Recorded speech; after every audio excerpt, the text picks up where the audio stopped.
You know what makes a guy sweaty when he's recording a video? Realizing he wasn't actually recording the video he thought he was recording. So, roll the intro and let's start over. Hey guys, Joe here, and today we're taking a look at a couple of BB rifles. These are CO2 powered steel BB rifles, and they are a little bit different from airsoft. However, they are still a recreational item, although you should be a little bit more careful with them, and we'll get into that as we take a look at them. However, I thought we'd take a look at them because in today's age of dollar around 556, maybe we should be taking a look at some cheaper alternatives. These were provided to me by Liberty Arms down in Harrisonburg, Virginia. This one I'm buying, that one is still for sale unless I decide to buy it. So check them out, Google them, Harrisonburg, Virginia, Liberty Arms. Tell them I sent you and they will hook you up because they can get more than just what I'm showing here, obviously. In fact, I have two more coming that I did order for myself. The first one we're taking a look at is actually the first one we carried in the store. This is the DPMS Panther Arms SBR. That stands for Short Barrel Rifle. Pretty cool little thing here, and I already have it out of the box, so we'll take a look at it real quick. Go ahead and drop the steel magazine and take a look at the DPMS Panther Arms replica. It's called an SBR because it's a 10.5-inch barrel with a buttstock. When you have a stock and not a brace, that's called an SBR. Made out of plastic, the whole body's polymer, so it's basically an ATI, and it does have flip-up sights. Pretty cool. This one retails for $229, and I think it's well worth the money because for the money, you're getting a pretty close to real replica of an actual DPMS Panther Arms. I've actually fired a DPMS. It was my buddy's AR, first one I ever fired. In fact, here's some video of it. And I like the way it's shot. It was an AR-15. AR-15s with good ammo. Nice. The other one is manufactured by the same company, Crosman, who makes lots of air gun products. And this one is a Bushmaster licensed firearm. I'm going to say firearm many times during the video. Please excuse me. But this is how they come packaged. As you can see, it's got a egg crate kind of style with the weapon gun, we'll just call it a gun, with the gun inside, a speed loader, the magazine, and in the case of this one, a red dot. It's still in the bubble wrap because again I haven't decided whether or not I'm buying this one. But if you were to, that would take the place of the flip-ups that are not on this one. Again, has the trades for Bushmaster on this side, and MPW, I believe it stands for multi-purpose weapon, has an adjustable buttstock and a simulated can. What's funny is it's actually shorter than the SBR by a little bit. There you go. So the non-SBR is shorter than the SBR. However, they're identical in terms of functionality and what you can do with them. They're both safe, semi, fully automatic, and we'll take a look at the other one. I'm going to put this one back. This one has a slightly higher retail at $249, and that is simply because it does come with a red dot. Now, you don't have to feel butthurt about that. Just go on Amazon and order a cheap red dot for 10 bucks. It's probably the same thing that's already on this one. But if you do that, you have a pretty cool training tool. And yes, I do mean training tool because in all functionality, this thing almost identically duplicates my AR-15. Now, I don't have it here with me because I'm an idiot and I'm at the office and I forgot to bring it. But in terms of controls, you have your mag release on this side. My AR-15 is ambidextrous for both sides. However, most ARs are not. Has your safety selector on this side. Has your bolt release on this side.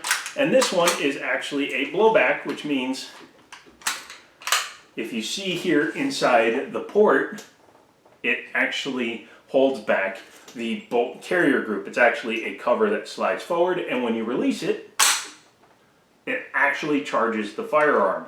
I'm going to keep calling it firearms. Put it down in the comments, a thumbs up every time I do that. But it does have a dust cover that's made out of metal. It's one of the only metal parts on here.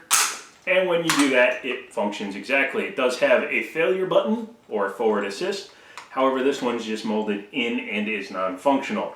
Obviously, the shell deflector is non-functional when you have no shells coming out of it. This one has a quad rail setup.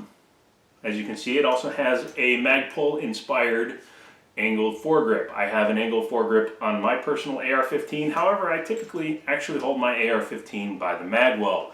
Watch this video if you want to know why. In terms of weight, it's very close to an actual AR-15. My AR-15 has a heavy barrel with a 1:9 twist, so it's a little bit heavier than this one. But when you insert the all-steel mag, this thing weighs over 6 pounds, which is very close to what a real AR-15 weighs.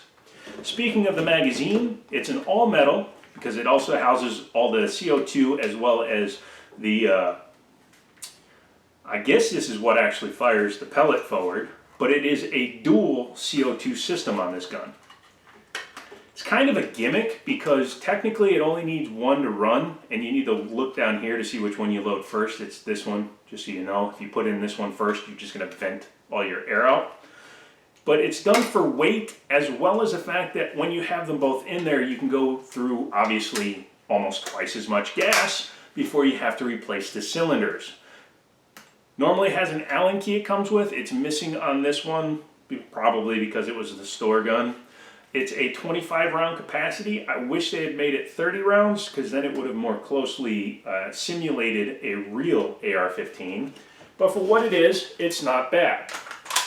This is empty. I've already shot all the BBs through it, and I know for a fact it's empty, but I do want to show you the functioning blowback. So there you go, and you can even see that when it's on empty, when the mag is empty, it actually locks back the bolt. So again, very much like a real gun. However, this one has the fun switch. Yes, this is a fully automatic steel BB gun, which kind of makes a little bit less sense when you take into account the fact that it only holds 25 rounds in the mag. I don't know if anybody makes a high Kappa mag for this particular style of gun. If they do, let me know in the comments. So instead of going out to the range and spending, $60 to fire 2 mags of 5.56, you could sit at home, spend $1 on some gas mags, and sit at home and do a little bit of plinking around the house. It's cheaper, it's safer than shooting a 5.56 in your house, and you can actually get a little bit of training because you can learn fast target acquisition, which I'm not good at, so maybe that's something I'll have to practice in the future. Additionally, for the money, it's a cool piece to add to my collection. It's about the price of a High Point, and quite honestly, will probably outrun one. If you like that dig, give me a thumbs up because I'm doing a High Point video coming up here soon.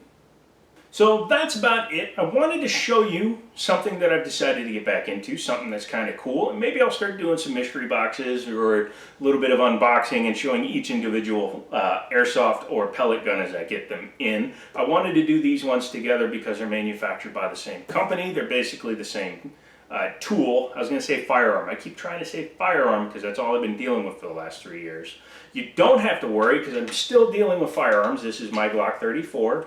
Still shoots real pew-pews, and those will not be leaving the channel. In fact, I'm trying to buy pellet and airsoft guns that replicate the real steel variants that I can get my hands on. So as those come in, I will actually grab a real one and an airsoft or pellet version, and I will show you how close they are in terms of training, cleaning, takedowns, all that stuff. So if you want to see more of that, let me know by giving me a thumbs up, leave me a comment. Let me know if you do stuff like this. I'm reaching out to a few different people because I got some ideas for some videos regarding this stuff, and I'll let you know if anything comes from that. Otherwise, thanks so much for checking out this video. Don't forget to use my Amazon affiliate links. You'll help the channel grow that way. Maybe consider becoming a member of the channel, help it grow that way. And as always, I'll talk to you later. You can tell if he edited it because it got sweatier.